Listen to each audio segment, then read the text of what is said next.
কুফা নগরীতে এক নাস্তিক ছিল। সে বলে বেড়াতো, আমি আল্লাহরে দেখি না তাই মানি না। কুফা নগরীর লোকজন বলে, আমাদের এক ইমাম আছে নাম নু'মান ইবনে সাবিত, ওনার সাথে বসলে তুমি আল্লাহরে দেখতে পাবা। সে বলে, তাই তাহলে তোমাদের ইমামকে ডাকো।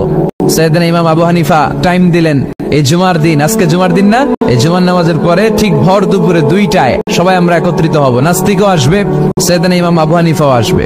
জুমার সালাতের পরে লোকের বন্যা বয়ে গেল, বাঁধ ভাঙা জোয়ার, অনেক মানুষ। নাস্তিক এসেছে, লক্ষ লক্ষ লোক এসেছে, আসে নাই ইমাম আবু হানিফা। আসে না আধা ঘন্টা, 1 ঘন্টা, 2 ঘন্টা পরে আসছে। নাস্তিক বলে, এই তোমাদের ইমাম যার কোনো সময়ের জ্ঞানই নাই, এর সাথে কিসের তর্ক? সাইয়েদনা ইমাম আবু হানিফা বলে, ইনদি উযর, আমার ওজর আছে। কি ওজর?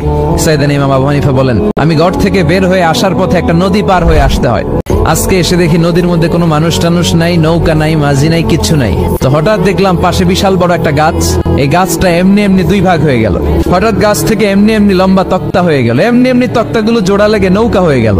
আর নৌকা আমার সামনে আসলো, মাঝি ছাড়া, লগি বৈঠা ছাড়া। আমি নৌকায় যেয়ে বসলাম, নৌকাটা আমার নিয়ে টান দিয়ে সাঁ করে ওপারে নিয়ে গেল। তো এই যে এই কাজগুলো আর প্রসেসিং গুলো হতে আমার 2 ঘন্টা সময় লেগেছে। নাস্তিক কয়, তগ ইমাম গাঞ্জা খাইছে, মাথার তার ছিঁড়া গেছে, নাহলে কোনো সুস্থ মানুষ কথা বলতে পারে? এমনি এমনি নাকি গাছ ভেঙে তক্তা হয়, এমনি এমনি নাকি তক্তা লেগে নৌকা হয়, এমনি এমনি নাকি মাঝি ছাড়া নৌকা চলে। সাইয়েদনা ইমাম আবু হানিফা বললেন, এই তো আপনি লাইনে চলে আসছেন।